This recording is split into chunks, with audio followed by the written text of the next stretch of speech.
Next heading डालो, total energy.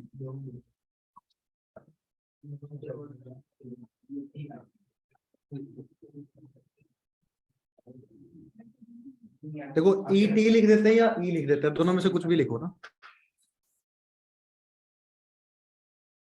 Total energy,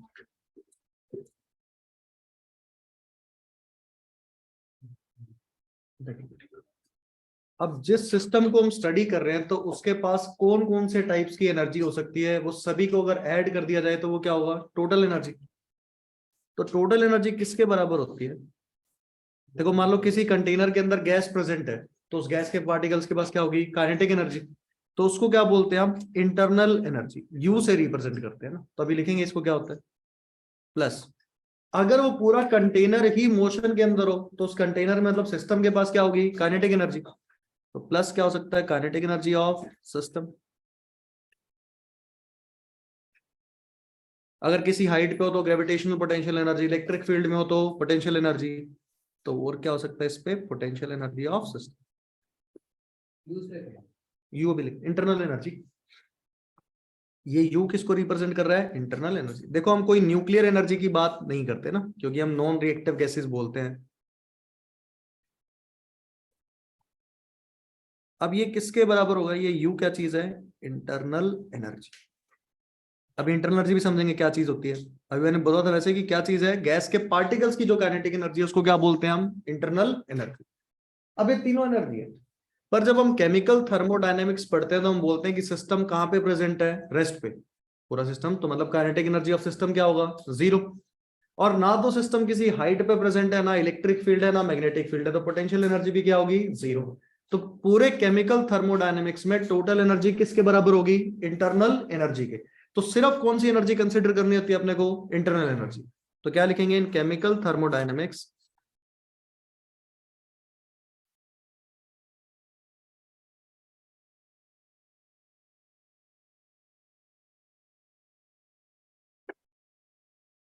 dynamics, system is at rest and in absence of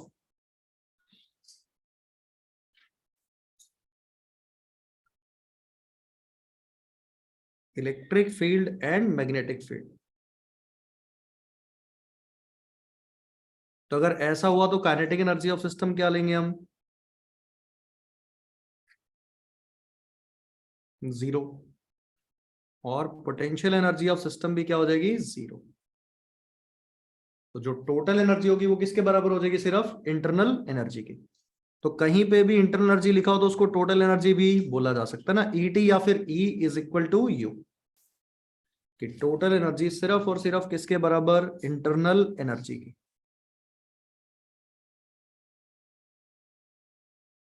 ठीक है, तो कहीं पे भी डेल्टा यू लिखा होगा तो उसकी जगह डेल्टा ई भी लिख के दे सकता है ना, तो डेल्टा ई डेल्टा यू दोनों चीजें क्या होंगी, सेम।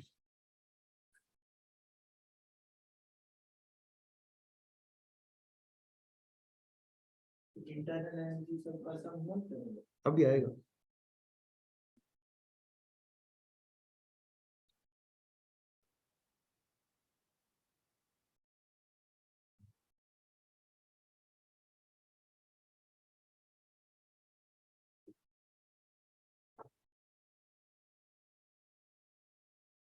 तो फिर बात करेंगे इंटरनल एनर्जी। ये जो इंटरनल एनर्जी ये क्या चीज है ना,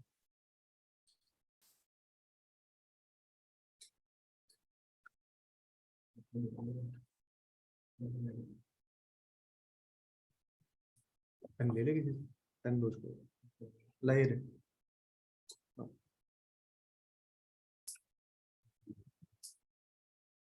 इसकी बात करेंगे इंटरनल।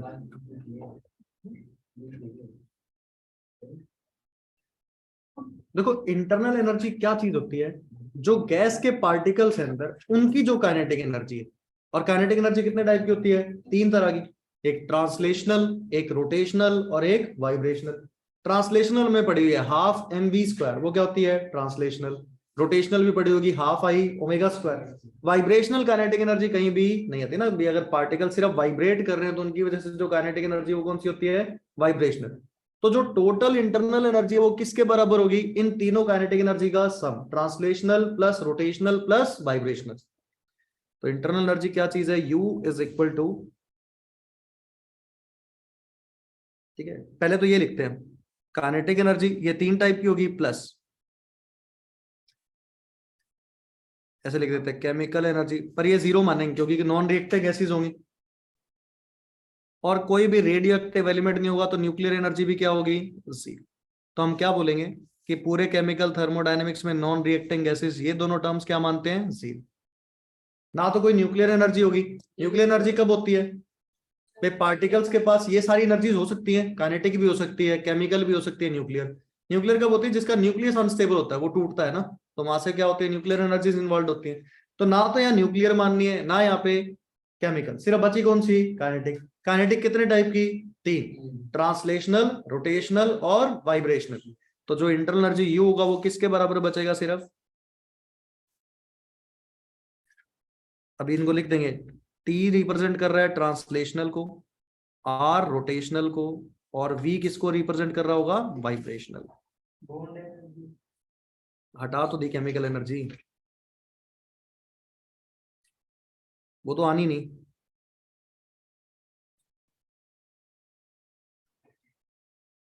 टूट थोड़ा ना रहा कुछ गैस का, सिर्फ यही तीन उस पे पॉसिबल है ना। ये जो टी वाला इसको क्या बोलेंगे, translational kinetic energy. R stands for rotational kinetic energy, V stands for vibrational kinetic energy.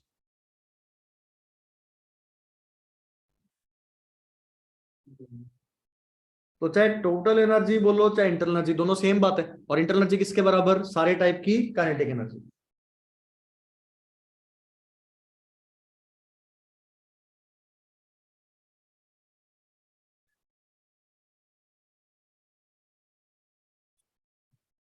अच्छा, टोटल काइनेटिक एनर्जी इन तीनों का क्या होगा, सम। अब उसमें कितने वेज में डिस्ट्रीब्यूशन हो सकता है कि कितना पार्ट ट्रांसलेशनल में जाए, कितना रोटेशनल में, कितना वाइब्रेशनल में। तो उसको जो टर्म डिफाइन करता है उसका नाम होता है डिग्री ऑफ फ्रीडम। तो डिग्री ऑफ फ्रीडम एक इंपॉर्टेंट चीज है। फिजिक्स और केमिस्ट्री में डिग्री ऑफ फ्रीडम क्या होता है, डिफरेंट। पर क्वेश्चन गलत नहीं होते कभी, क्योंकि डिग्री ऑफ फ्रीडम भी तीन तरीके का होगा, ट्रांसलेशनल, रोटेशनल और वाइब्रेशनल। ट्रांसलेशनल और रोटेशनल दोनों फिजिक्स और केमिस्ट्री में क्या है, सेम। वाइब्रेशनल डिफरेंट है, पर जब भी सवाल पूछता है तो रूम टेम्परेचर पे पूछता है, रूम टेम्परेचर पे वाइब्रेशनल कंसिडर ही नहीं करते। तो वाट ही गया, बचा कौन सा, सिर्फ ट्रांसलेशनल और रोटेशनल। और वो दोनों फिजिक्स केमिस्ट्री में क्या होता है, सेम। दोनों फिजिक्स केमिस्ट्री में क्या होगा, सेम। तो इसलिए क्वेश्चन गलत नहीं होते ना। पर अब हम पढ़ेंगे कौन सा, केमिस्ट्री वाला, वहां पे वाइब्रेशनल भी पढ़ेंगे, पर वो वाइब्रेशनल फिजिक्स में अप्लाई नहीं होगा ना, वो सिर्फ कहाँ अप्लाई होगा, केमिस्ट्री में, है ना। पर जब ट्रांसलेशनल और रोटेशनल की बात करें वो दोनों के लिए सेम है, वो चेंज नहीं होगा ना। तो अब जो टर्म आएगा जो ये बताएगा कि कितने वेज में डिस्ट्रीब्यूशन होगा उसको बोलेंगे degree of freedom.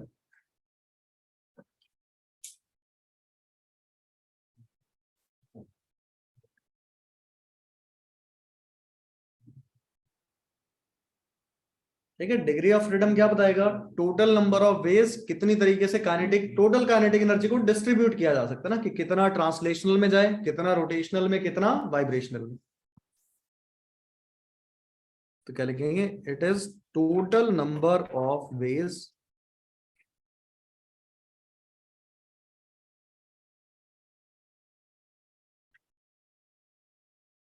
In which kinetic energy of gas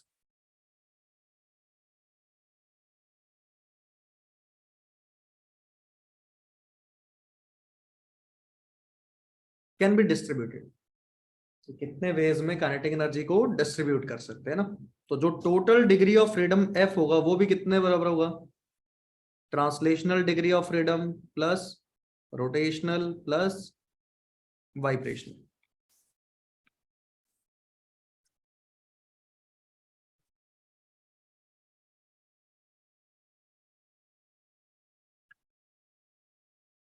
एक सेकंड।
इसका नाम लिख लो, FT को क्या बोलेंगे? Translational degree of freedom. FR को क्या बोलेंगे? Rotational degree of freedom. और FV को वाइब्रेशनल डिग्री ऑफ फ्रीडम। तुमने वैल्यूज याद कर रखी है कि सभी ने? सभी ने, जिसने पढ़ लिया।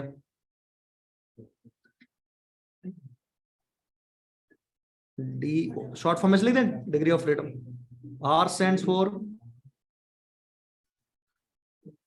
डिग्री ऑफ फ्रीडम और FV स्टैंड्स फॉर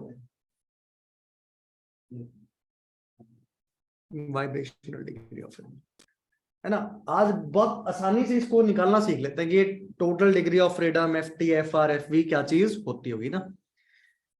पूरी केमिस्ट्री के अंदर जो टोटल डिग्री ऑफ फ्रीडम होगा ना, इसकी वैल्यू फिक्स होने वाली है। क्या होगा? 3 times of n, 3 into n। n क्या चीज है? n is atomicity of gas. n क्या चीज है? Atomicity of gas.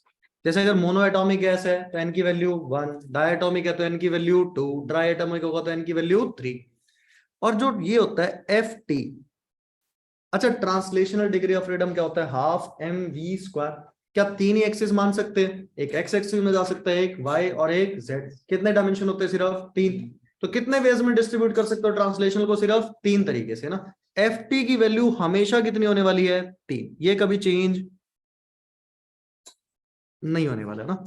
तो ये दो चीजें फिक्स है ना। एक क्या फिक्स है? Translational degree of freedom. और एक क्या फिक्स है? Total degree of freedom. Total degree of freedom कितना? 3 टाइम्स ऑफ n। और FT की वैल्यू हमेशा कितनी? 3। और जो टोटल F है वो FT plus FR plus FV है। अब पहले स्टार्ट करते हैं कौन सी गैस से? कर लेंगे मोनो एटॉमिक गैस। अच्छा, मोनो एटॉमिक के कोई एग्जांपल बता सकते हो? कोई गैस जो मोनो एटॉमिक होती है एग्जांपल में? हीलियम, नियोन, आर्गन, ये कैसी गैसेस है? Mono atomic gases. अच्छा, कोई भी मोनो एटॉमिक गैस है तो n की वैल्यू तो कितनी होगी इसकी? 1। तो बताओ टोटल डिग्री ऑफ फ्रीडम कितना हो गया? Total degree of freedom is 3। अच्छा, ये सारा 3 तो FT में चला गया हुआ। FT हमेशा कितना होता है? 3। मतलब कोई भी मोनो एटॉमिक गैस होगी तो उसके बाद सिर्फ कौन सी काइनेटिक एनर्जी होगी? ट्रांसलेशनल। उसके लिए रोटेशनल की वैल्यू क्या होगी? 0। और उसका FV भी क्या होगा? 0। अब तुम्हें याद कराता हूं, अपने postulates of kinetic theory of gas लिखे थे क्या? Kinetic theory of gas derive की थी क्या KTG में, गैसी स्टेट में? उस टाइम पे लिखा था mono atomic gas is assumed and only translational kinetic energy is considered.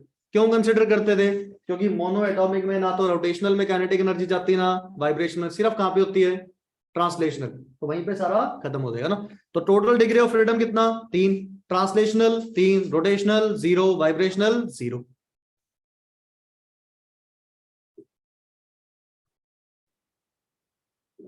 फिर चलते हैं डाई एटॉमिक गैस के पास। अब तुम्हारी थोड़ी सी फिजिक्स चेक करेंगे। कोई पहले तो डाई एटॉमिक के एग्जांपल बताओ। बहुत सारे लिख सकते हैं क्या, H2O2 N2 F2 है ना, Cl2, ये सारे कैसे हैं, डायटोमिक। ठीक, अब टोटल डिग्री ऑफ फ्रीडम कितना होगा, कितना होगा, 3 × 2 कितना हो जाएगा, 6। बहुत बढ़िया। Ft की वैल्यू, ये तो हमेशा 3 है क्या, Ft लिख दिया हमने, कितना, 3। चलो अब थोड़ी सी फिजिक्स की बात, ये सिर्फ सीखने के लिए ना कि क्यों Fr की वैल्यू कुछ आई ऐसे ना। कौन सा एग्जांपल लें, O2 मान लें गैस, या H2, जो तुम्हारा मन करे, H2 मान लेते हैं। चलो कैसे होती है H2 गैस, हाइड्रोजन ऐसे सिंगल बॉन्ड। अच्छा ये मॉलिक्यूल लीनियर ही होगा, अगर दो ही एटम है तो क्या होंगे, लीनियर। कौन सी एक्सिस मान है, मान लेते हैं कि ये वाली जो एक्सिस है जिसके अलावा मॉलिक्यूल है वो कौन सी है, एक्स एक्सिस मान ले। ठीक, अच्छा अब इसी के अराउंड मोमेंट ऑफ इनर्शिया बताओ, आई एक्स की वैल्यू। मान लो कोई बॉडी है वो अलोंग एक्स एक्सिस ही पड़ी है, तो उसका उसी एक्सिस के अलोंग मोमेंट ऑफ इनर्शिया कितना होता है, 0। बहुत बढ़िया, सुना है क्या सभी ने ऐसा, फिर ठीक है, समझा यार।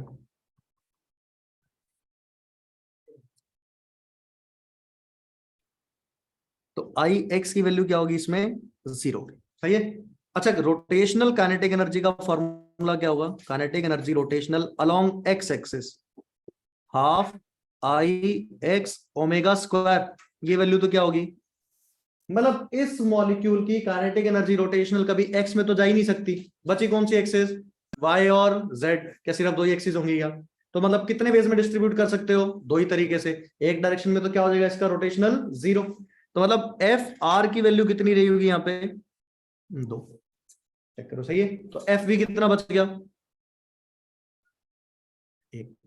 सभी बच्चों ने पता क्या याद रखा हुआ, मोनो एटॉमिक का डिग्री ऑफ फ्रीडम 3, डायटोमिक का डिग्री ऑफ फ्रीडम 5, ऐसे रटा हुआ है क्या, कौन सा, डायटोमिक में, ट्राई एटॉमिक में कराया होगा। ट्राई एटॉमिक में दो केस होते हैं, लीनियर गैस और नॉन लीनियर गैस, है ना, ये याद रह जाएगा, एक बार इतना लिखो।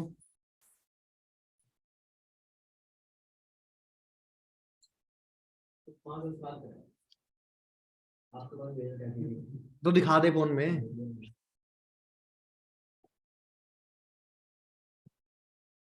डायटोमिक में 7 लिखवाया हुआ है, कहाँ पे है,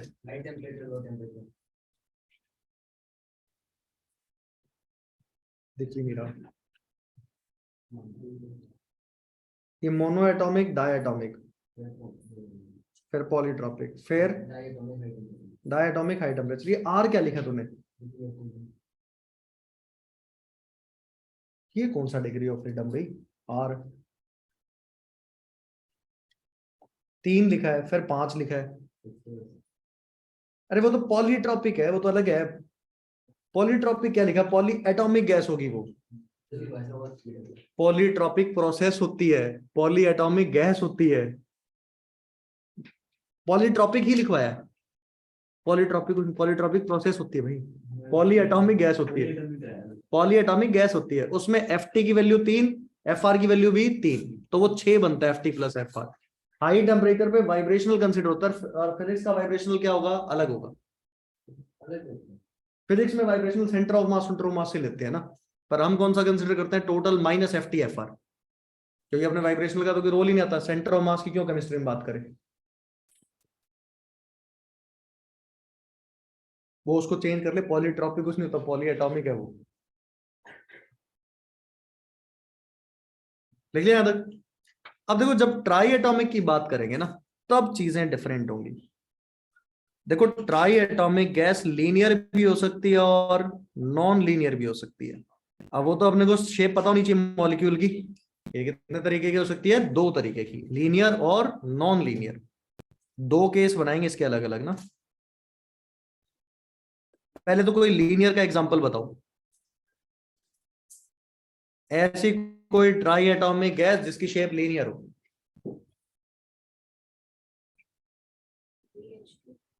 H2 कैसे हो सकता है, CO2, CO2 लीनियर होता है, carbon double bond oxygen sp hybridisation होती है, sp कैसा होता है, लीनियर, तो ट्राई एटॉमिक भी और लीनियर भी है। अच्छा कोई नॉन लीनियर का एग्जांपल कोई ले लो, SO2, ओजोन, H2O पानी लिक्विड में रहता है रूम टेम्परेचर पे, ठीक है। तो ये गैसेस होगी ओजोन, सल्फर डाइऑक्साइड, ट्राइएटॉमिक है और वो नॉन लीनियर है। अब सुनना एक बार, दोनों में जो टोटल डिग्री ऑफ फ्रीडम होगा वो कितना होगा? 9 होता होगा। अब देखो दोनों जगह एफ टी की वैल्यू तो फिक्स है, इधर भी 3, इधर भी 3, ये तो चेंज नहीं होने वाला। अब देखो अगर फिर से कोई लीनियर गैस हुई तो एक एक्सिस के अलॉन्ग मोमेंट ऑफ इनर्शिया क्या हो जाएगा? 0। तो फिर दो ही एक्सिस बचेगी, तो एफ आर की वैल्यू कितनी होगी? 2। तो एफ वी कितना बच गया? 4 बचा। 9 में से 5 का कितना बचा? 4।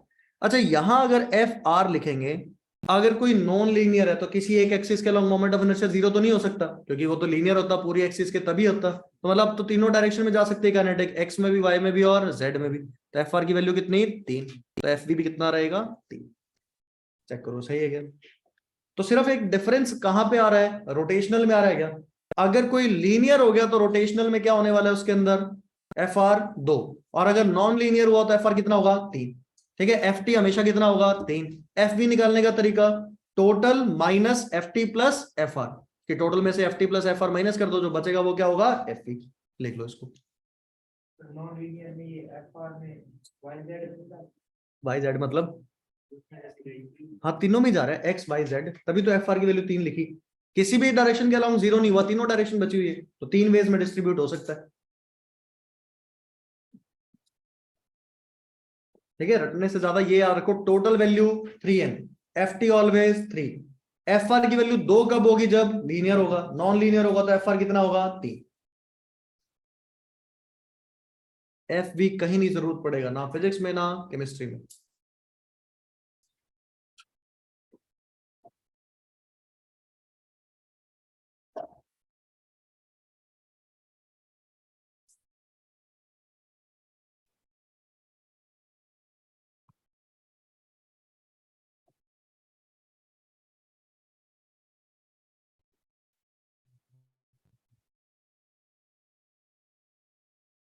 देखो वैसे तो ट्राई एटॉमिक के बाद आता नहीं कुछ, है ना, बहुत कम गैसेज ऐसी मिलेंगे अपने को ना। मान लो SO3 हो गया, SO3 क्या हो गया? 4 एटम हो गए, पॉली एटॉमिक बोल सकते हैं ना उसको। तो बहुत कम चांस होते हैं कि कोई भी पॉली एटॉमिक गैस कैसी हो? लीनियर। ज्यादातर कैसी मिलती है? Non linear. पर हाइपोथेटिकल कोई सवाल बना के देते तो उसके लिए लिख लेते हैं कैसे होगा ना।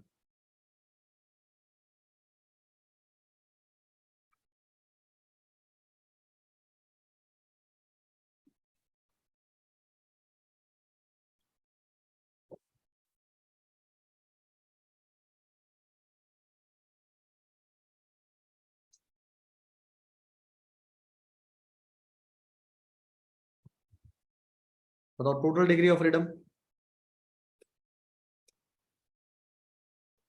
पॉली एटॉमिक है, एन तो पता ही नहीं ना, एन तो कुछ भी हो सकता है, 3n लिख दे। पॉली एटॉमिक 4 5 6 कुछ भी, एटोमिसिटी 3n लिख दिया। इसमें भी लिख देते हैं दो केस, एक लीनियर एक नॉन लीनियर। देखो बड़ा आसान होने वाला है, नॉन लीनियर। अच्छा दोनों में एफ टी चेंज होगा क्या? एफ टी की वैल्यू हमेशा कितनी होती है? 3। ये कभी चेंज नहीं होता ना। अच्छा लीनियर में बताओ एफ आर कितना होगा? लीनियर में एफ आर कितना होता है? 2। एक डायरेक्शन में तो 0 होगा। तो अब बताओ एफ वी कितना बचेगा? टोटल में से माइनस कर देंगे। टोटल कितना है? 3n, उसमें से 5 माइनस कर दो, क्या बचा? 3n-5। ऐसे यहां पे नॉन लीनियर में तो एफ आर कितना होगा? 3। तो एफ वी क्या बचेगा? 3n-6। ये आंसर आ जाएगा, लिख लो इसको।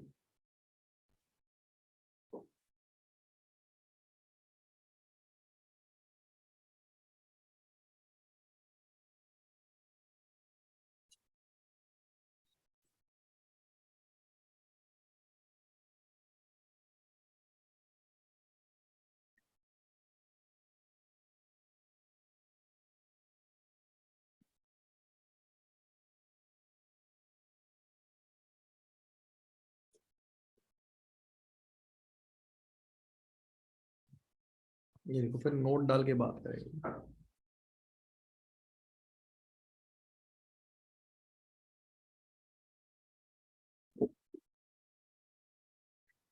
देखो अगर रूम टेम्परेचर से कम टेम्परेचर दे दे, लो टेम्परेचर कंडीशंस, सिर्फ क्या कंसीडर करना है, ट्रांसलेशनल। मॉडरेट दे रूम टेम्परेचर जैसा, तो क्या होगा, F T plus F R. और अगर हाई टेम्परेचर बोले लिख के, तो F T plus F R plus F V. ना तो लो टेम्परेचर आने वाला और ना ही हाई आने वाला, तो हमेशा कौन सा यूज होगा, मॉडरेट। तो total degree of freedom is F T plus F are. Monoatomic gas हुआ तो F T plus F are कितना, 3। अगर डायटोमिक गैस हुआ तो F T plus F are कितना, 5। और अगर क्या हुआ ट्राई एटॉमिक, तो लीनियर में कितना होगा, 5। और नॉन लीनियर में कितना होगा, 6। ये इतना तो याद रख लोगे, बस कहानी खत्म हो गई। तो लिखते हैं इसको। पर देखो चीजें बनाने को बना दे तो फिर पता होनी चाहिए ना, कि अगर हम लिखें at low temperature,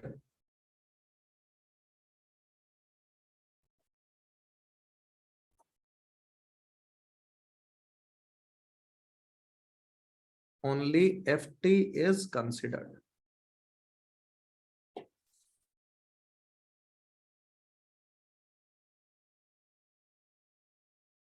eight moderate temperature, F T and F R considered. तो जो टोटल डिग्री ऑफ फ्रीडम होगा उसको क्या लिखेंगे, F T plus F R. F B को नेग्लेक्ट कर देंगे, खा देंगे ना।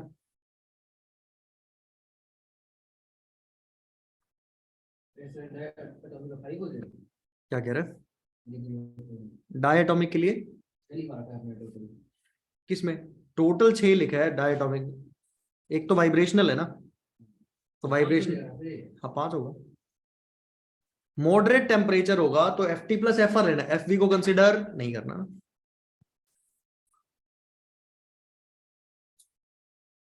और अगर स्पेसिफाई कर दे एट वेरी हाई टेम्परेचर, वैसे लिख देते हैं, सब कुछ कंसिडर कर रहे हैं। एफ किसके बराबर होगा, F T plus F R plus F we.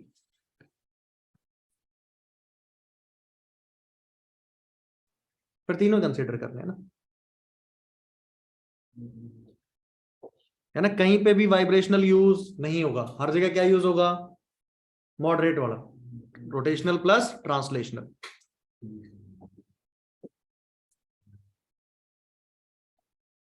F T plus F are की वैल्यू फिजिक्स केमिस्ट्री दोनों में सेम है ना, चेंज नहीं होगा।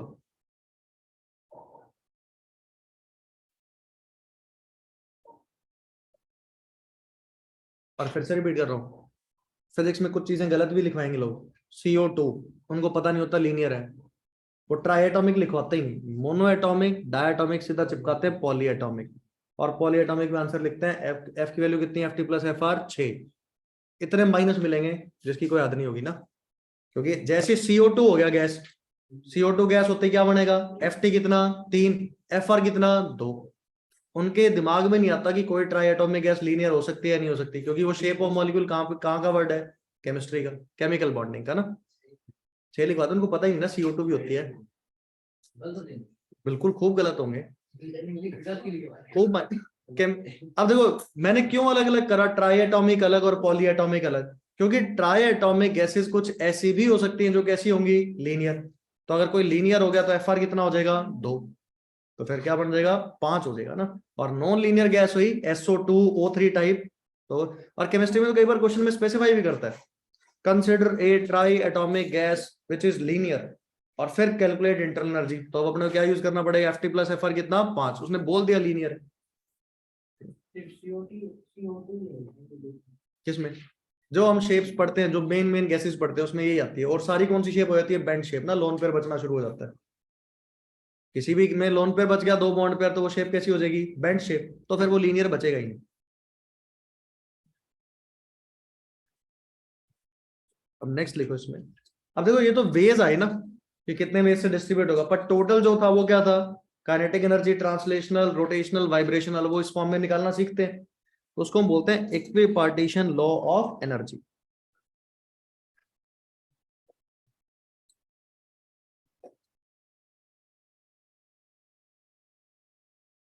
देखो हमारे पास सिर्फ तरीका किसका निकालने का है, ट्रांसलेशनल वाली कहानी है हमारे पास, क्योंकि हर जगह हम पढ़ते हैं ट्रांसलेशनल ना। रोटेशनल वाइब्रेशनल का अपने पास कोई आइडिया नहीं है, तो उसकी थोड़ी सी बात याद रखनी पड़ेगी ना। Equipartition law of energy.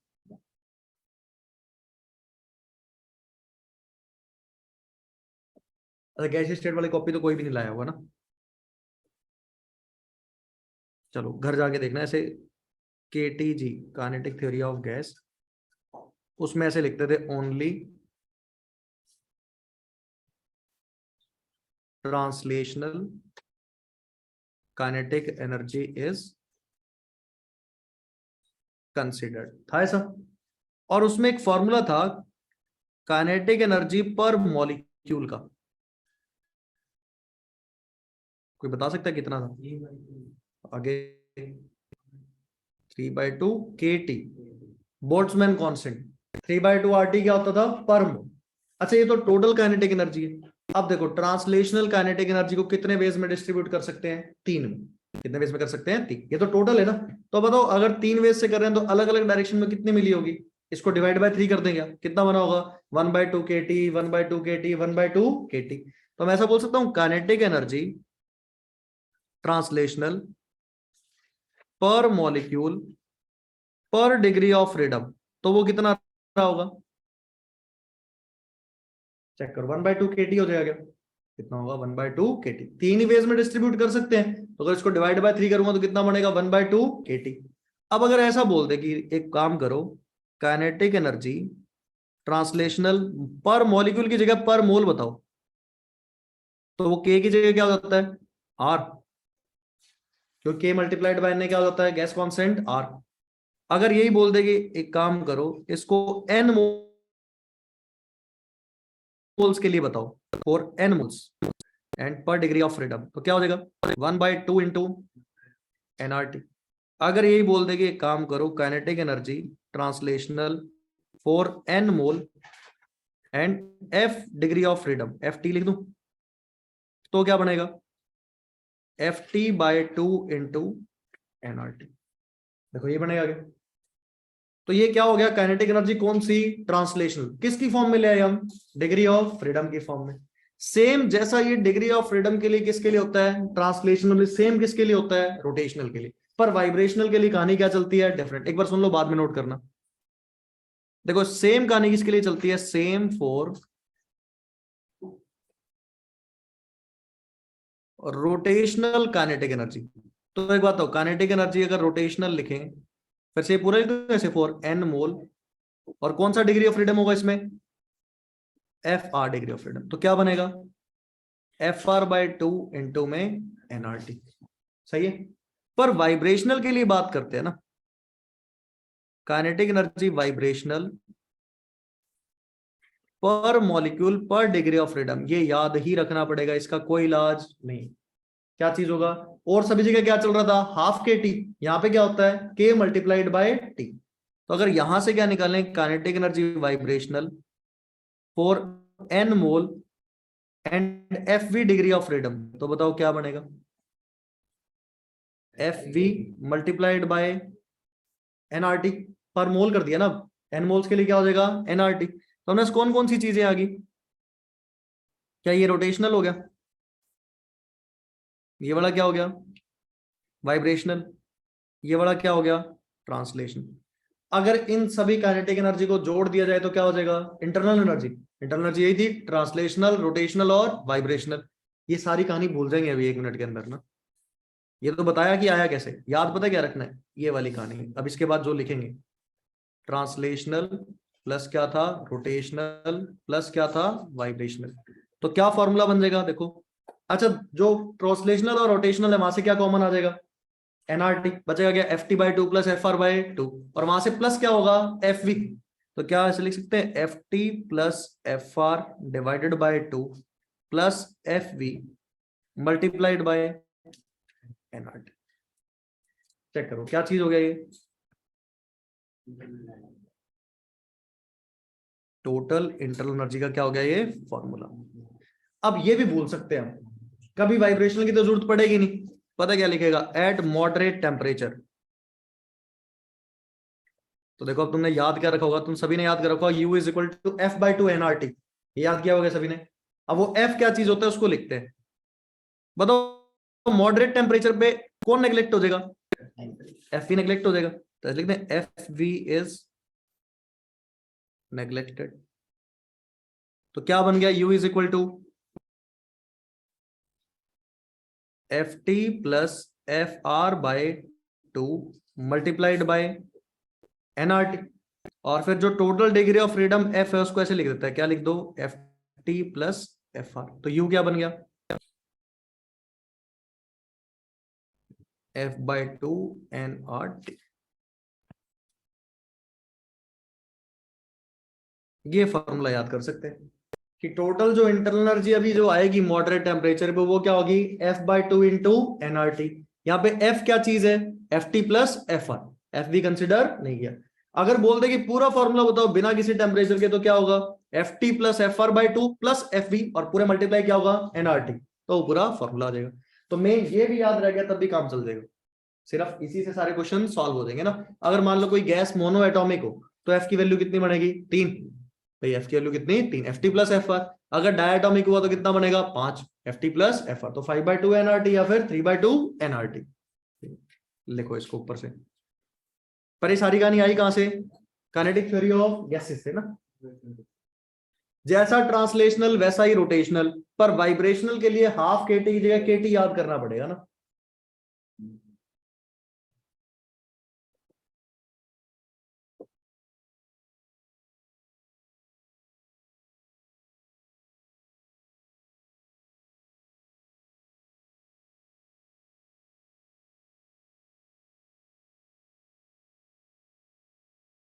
Answer की भेजिए ग्रुप के अंदर ना, देख लेना। मेडिकल वाला कोई बच्चा आया था क्या पेपर देने, क्यों, आपने वो बायोमोलिक्यूल दे रखा है उसमें, वो हुआ ही नहीं हमारा, आपने एनिमल किंगडम का ऐसा चेंज हो गया सिलेबस क्या, था ही नहीं, जो आपने बताया था वो नहीं आया। या टेस्ट नंबर 2 तो वही लिखा होता सिलेबस तो।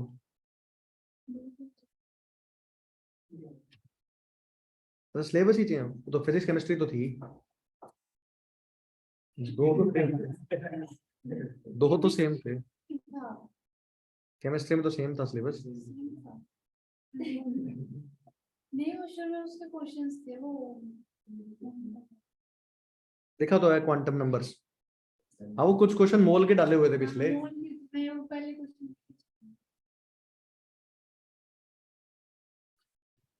मोल और स्ट्रक्चर ऑफ एटम था ना, मोल के भी तो कुछ ही क्वेश्चंस थे। वो पहले ही वही दे रखे।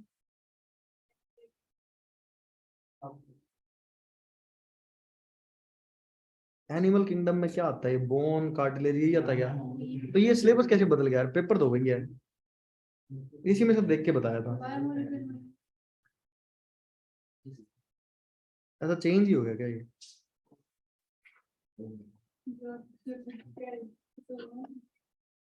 अपन तुम्हारा 1-2 दिन में ले लेंगे, वो ढूंढता हूँ दोबारा से। क्या सिलेबस बताया तुम्हें, एनिमल किंगडम,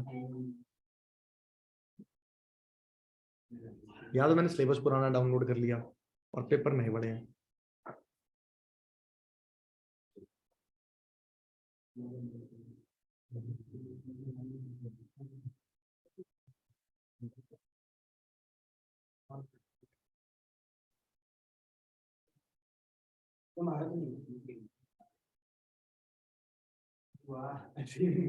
हमारा सिलेबस पूरा होने वाला होगा यार, जनवरी आ गया, खत्म हो गया। बायो तो सबसे पहले खत्म हो जाती है यार सिलेबस में।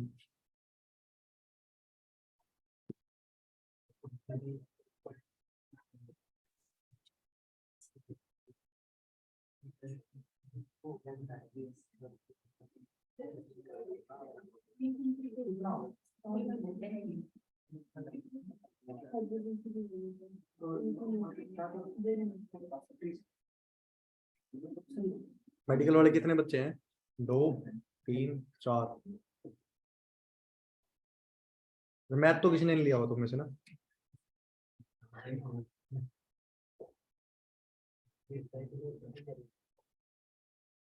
मान लो एनसीईआरटी एनसीईआरटी कर सकते हो तुम मैथ्स की, नहीं मैथ्स की एनसीईआरटी कर सकते हो 12वीं की, अगर मान लो 1-1 घंटा रोज पढ़ो तो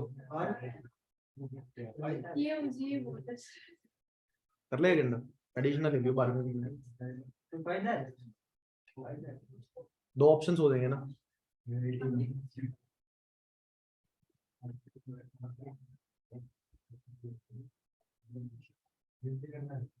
ऊपर वाला लिख लिया सभी ने?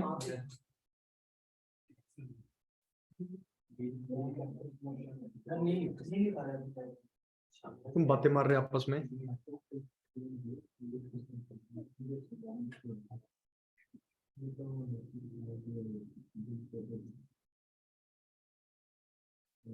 वो ऐसा सब्जेक्ट भी है जिसका सिलेबस पूरा हो गया हो। 28 का जो लिया है। ऐसा 1 महीने में पूरा हो जाएगा।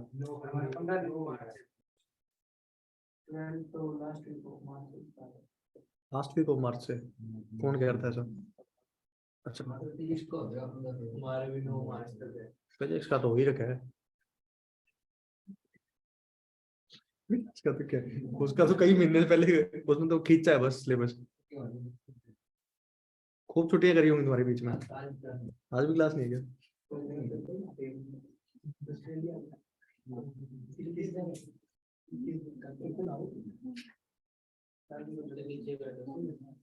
अरे तू बात कर रहे लिख लेना।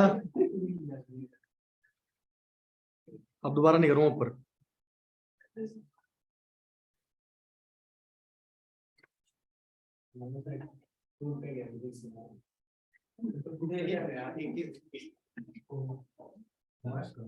तो वहां तो और ला देगा कोई, उसमें क्या।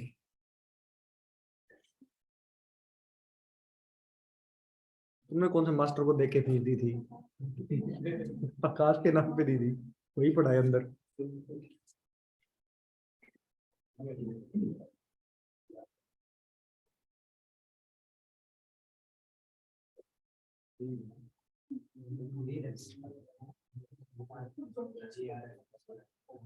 अब सेंटर हेड कौन है यहाँ का?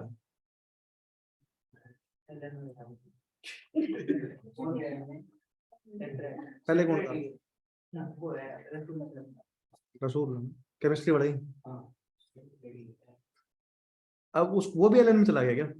पहले थे वो तरुण सकते थे। नहीं, रसूल तो पहले नहीं छोड़ गया था शायद।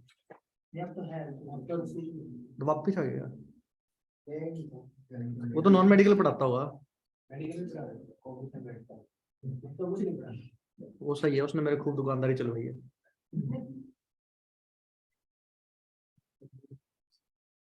उसको बिना आंसर बताए ना क्वेश्चन ले जाओ, फिर आंसर गलत बता दियो, सर डी है, मान लो सी हो, वो डी एक्सप्लेन कर देगा।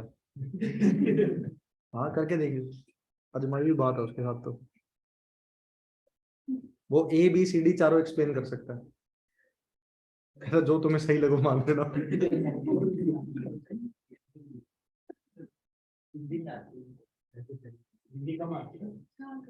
तो कोई इंग्लिश में समझा दियो।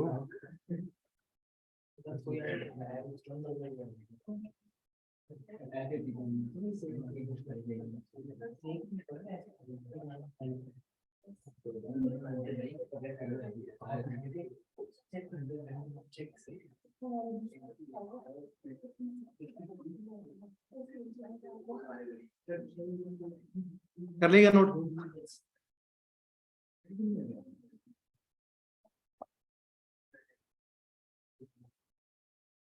अच्छा ये बताओ, यू किस चीज का फंक्शन है? क्या नंबर ऑफ मोल्स पे भी डिपेंड कर रहा है? अच्छा, टेम्परेचर का भी फंक्शन है। अगर इस nRT को आइडियल गैस इक्वेशन में क्या पीवी भी लिखा जा सकता है क्या? लिखा जा सकता है। तो मतलब ये temperature, number of moles, pressure, volume सभी का फंक्शन है क्या? सभी का क्या है यहाँ पे फंक्शन। देखो डेरिवेशन कराने में 2 पेज भरेंगे, मैं तुम्हें 3 फॉर्मूले याद कराता हूँ। मेन 2 फॉर्मूले हैं, उसी से सारी कहानी चल जाएगी ना। चेंज इन इंटरनल एनर्जी के, ठीक है। मन है किसी का डेरिवेशन करने का? मैं लग भी नहीं रहा तुम्हारी शक्ल देख के मन हो।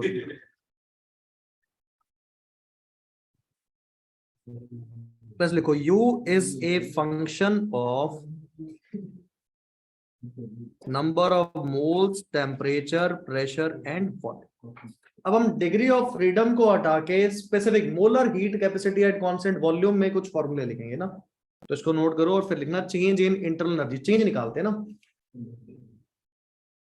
कि किसी भी प्रोसेस में इंटरनल एनर्जी में कितना चेंज हुआ होगा। तो कोई प्रोसेस हो रही होगी उसमें, तो मॉलिक्यूल्स हैं, उनकी काइनेटिक एनर्जी में कुछ चेंज हो सकता है, तो वो कितना चेंज हुआ होगा उसकी बात करते हैं ना।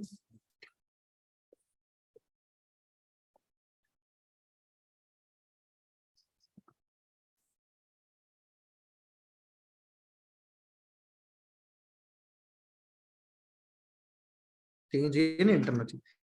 देखो अब इंटरनल एनर्जी को डेल्टा यू लिख सकते हैं क्या, चेंज को, delta represent change, you represent internal energy.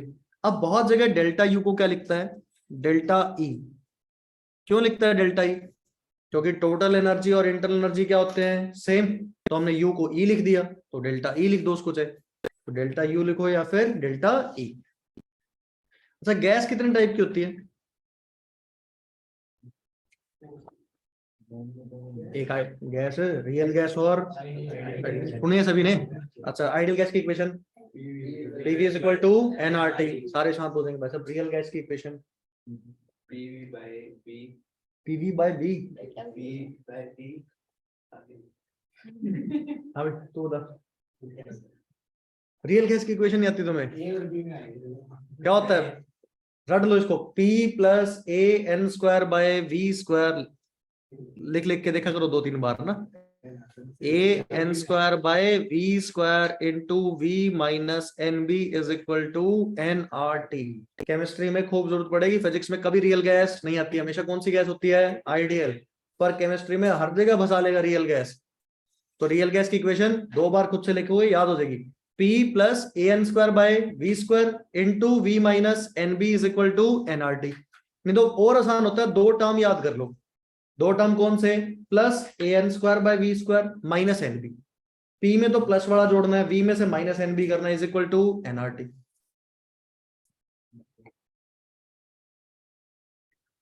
चलो अब इसमें कुछ बात करते हैं ना, अब लिखना छोड़ दो, पहले सुनना एक बार। अगर कोई ऐसा प्रोसेस है, कोई गैस है जिसमें बोल दे कि कोई प्रोसेस हो रहा है जब वॉल्यूम हमने कैसा रखा हुआ है, कांस्टेंट, वॉल्यूम क्या रखा हुआ है, कांस्टेंट। तो चाहे आइडियल गैस हो चाहे रियल गैस हो, कोई फर्क नहीं पड़ेगा, फॉर्मूला क्या रहेगा डेल्टा यू का, सेम।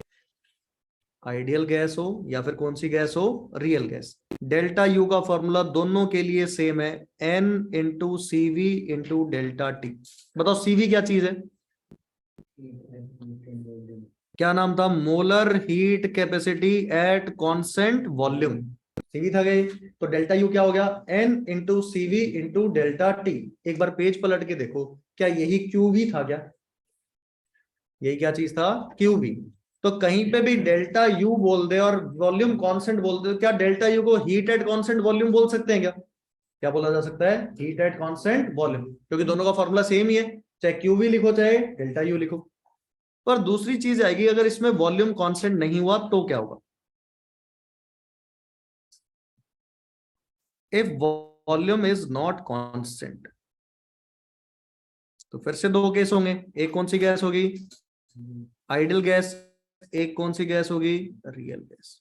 देखो आइडियल गैस में कोई फर्क नहीं पड़ेगा, डेल्टा यू सेम ही रहेगा, N into CV into delta T. तो अगर तुम सभी ने फिजिक्स में पढ़ा होगा तो क्या एक ही फॉर्मूला पढ़ा है क्या, delta U is an CV delta T, क्योंकि फिजिक्स में हर जगह कौन सी गैस होती है, आइडियल। तो चाहे वॉल्यूम कांस्टेंट हो चाहे वॉल्यूम कांस्टेंट नहीं हो, आइडियल में हमेशा फॉर्मूला क्या है, एन सीवी डेल्टा टी। तो मतलब कुछ भी उसमें चेंज करने की जरूरत नहीं है। पर केमिस्ट्री में जो छेड़खानी करता है वो कौन सी गैस चिपका देता है, रियल गैस। अब रियल गैस में ये फैक्टर तो इतना सेम ही रहेगा, एक एक्स्ट्रा याद करना पड़ेगा बस, N into CV into delta T तक क्या रहेगा, सेम। इसके बाद एक एक्स्ट्रा फैक्टर आएगा, ए एन स्क्वायर माइनस का ना 1/v2 माइनस 1/v1। एक एक्स्ट्रा टर्म कौन सा आ गया, ए N square 1/v2 minus 1/v1, क्या माइनस कर देंगे तो वो किसके लिए आ जाएगा, रियल गैस के लिए। ये रियल गैस के लिए कब है, जब वॉल्यूम कांस्टेंट नहीं है। अगर वॉल्यूम कांस्टेंट होता तो फॉर्मूला क्या होता, एन सीवी डेल्टा टी, ठीक है। तो ये एक फॉर्म एक्स्ट्रा याद रखनी, कौन सी, जब वॉल्यूम कांस्टेंट नहीं है और कौन सी गैस है, रियल गैस, लिख लो इसको। तो यही कंक्लूजन है ना, ठीक है, कांस्टेंट है। तूने गैसियस स्टेट सुना हुआ वर्ड, तो तूने चैप्टर नहीं सुना कभी गैसियस स्टेट, बस फिर उसमें रियल गैस आती थी, उसमें ए और बी लिखा था कांस्टेंट, वही कांस्टेंट है।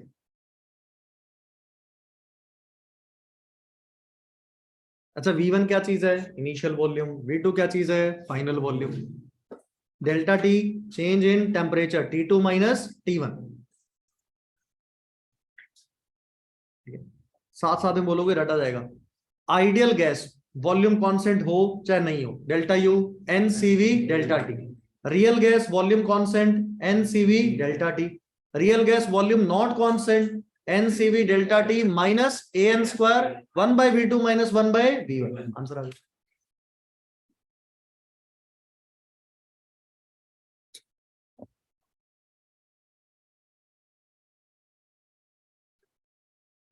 अगर कभी भी ऐसा लिख दिया ना आइडियल गैस, ठीक, किस्मत बहुत अच्छी हुई तो आइडियल गैस ही आ जाएगा। आइडियल गैस आया तो सिंपल फॉर्मूला है N CV delta T.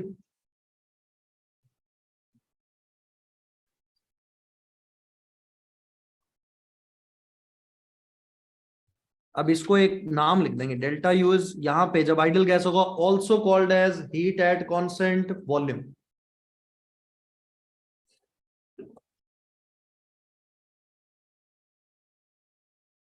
Ideal gas के लिए बोलना इसको,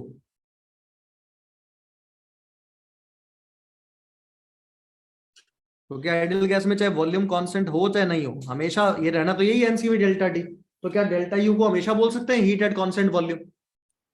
तो कभी भी ऐसा बोल देना calculate heat at constant volume, मतलब क्या निकलवा रहा है अपने से, डेल्टा यू।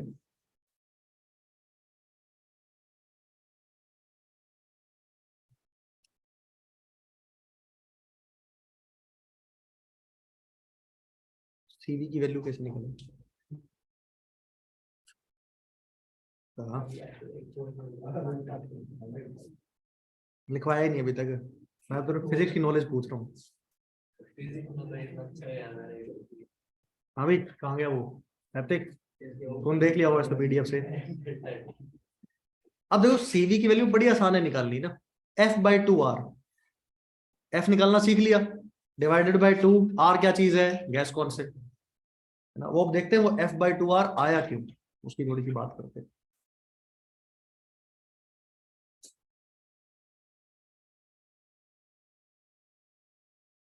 आइडियल गैस के लिए ही कहानी वो चलेगी ना, कोई रियल रूल गैस इसमें नहीं आएगा।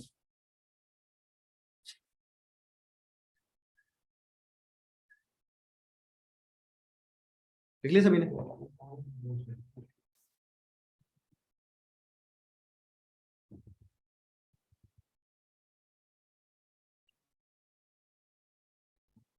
नोट डाल के लिख लेते हैं बात ना।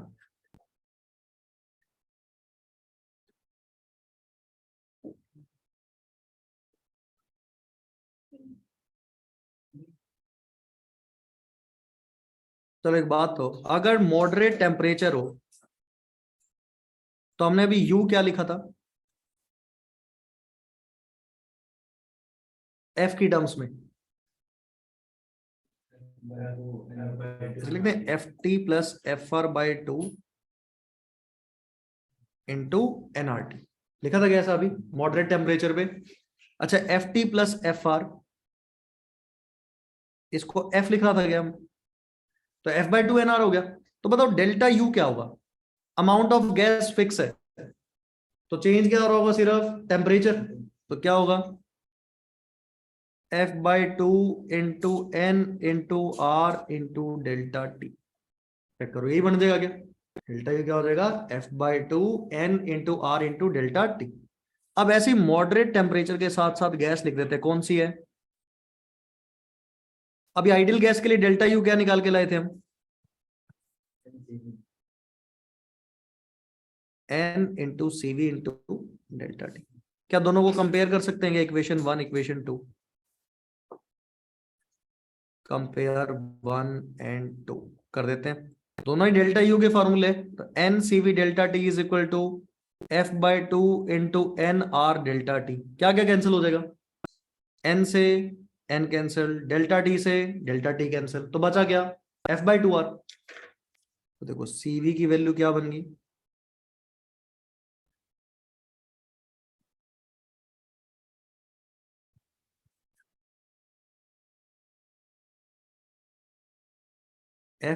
F/2 multiplied by are. और यहाँ पे F किसके बराबर है ना, Ft plus F R. F भी यहाँ पे कंसिडर नहीं करना, यहाँ पे क्या कंसिडर कर रहे हैं, सिर्फ Ft प्लस एफ आर। तो बताओ अगर मोनो एटॉमिक गैस हुई तो बताओ सीवी की वैल्यू क्या होगी? मोनो एटॉमिक गैस क्या होगा? CV is equal to 3/2 into are.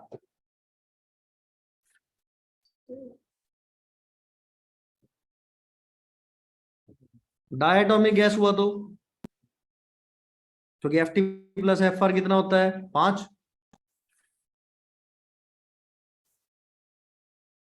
तो CV is equal to F/2 into R. क्या ये रटा हुआ क्या तुमने? 3/2 आर 5/2 आर आप निकाल लिया हमने इसको।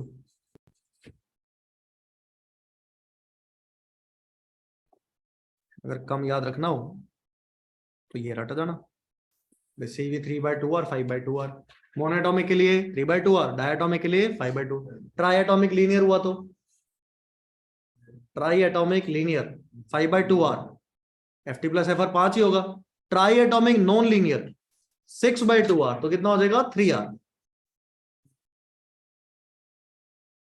क्या रहेगा? पेज पलटने की जरूरत पड़ रही है CV के लिए भी। CV देख के बता रहा था उसको क्या होता है।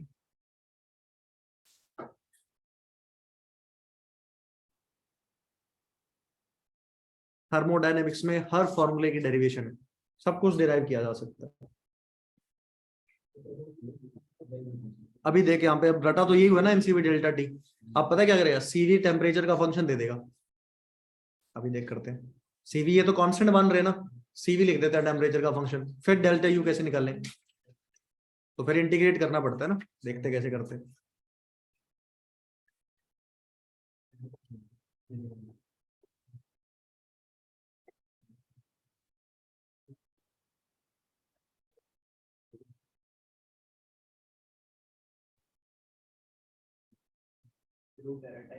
बहुत बढ़िया, लिख लेंगे ऊपर वाला। नोट में सेकंड वन लिखो, if CV is function of temperature.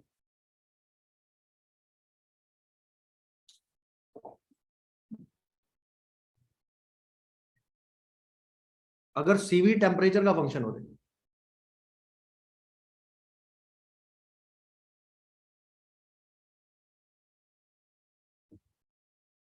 तो जो डेल्टा यू का फॉर्मूला होगा सिर्फ n बार आएगा। इंटीग्रेट करना पड़ेगा क्योंकि CV किसका फंक्शन है? टेम्परेचर का। तो जो NCV डेल्टा टी था वो CV इंटू डी टी, तो इंटीग्रेशन बचेगा, है ना? वो लिमिट लगा सकते हैं T1 से लेके T2। वो तो जो भी देगा टेम्परेचर लिख लेंगे। इसका एग्जांपल कराता हूँ मैं कि ऐसे क्वेश्चन को सॉल्व कैसे करते हैं ना।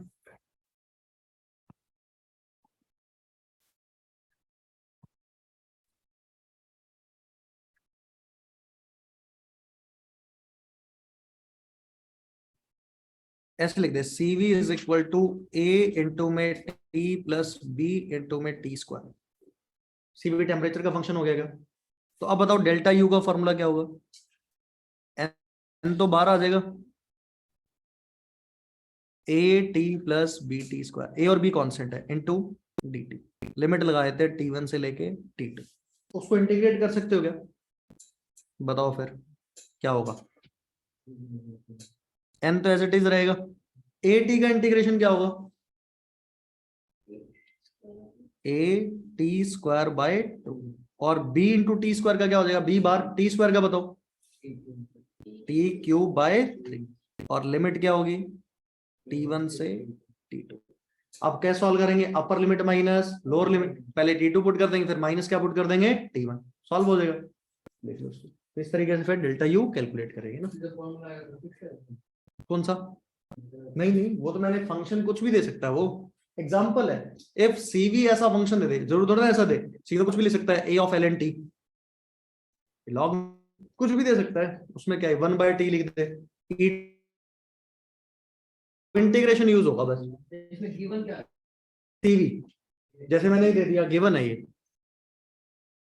CV is function of temperature AT plus BT square, कुछ भी 2T प्लस 3T क्यूब कुछ भी दे दिया। और initial temperature 200 kelvin, final temperature 300 kelvin.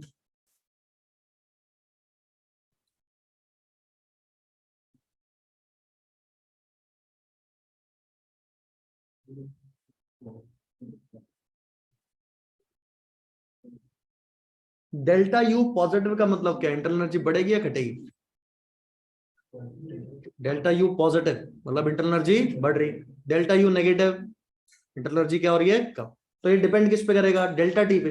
Delta T positive ideal gas में तो डेल्टा यू भी पॉजिटिव, डेल्टा टी नेगेटिव तो delta you, delta T zero तो डेल्टा यू भी जीरो, मतलब इंटरनल एनर्जी में कोई चेंज नहीं हो रहा।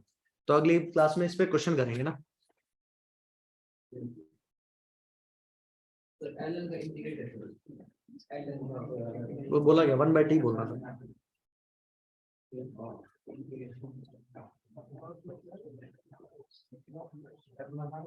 एलन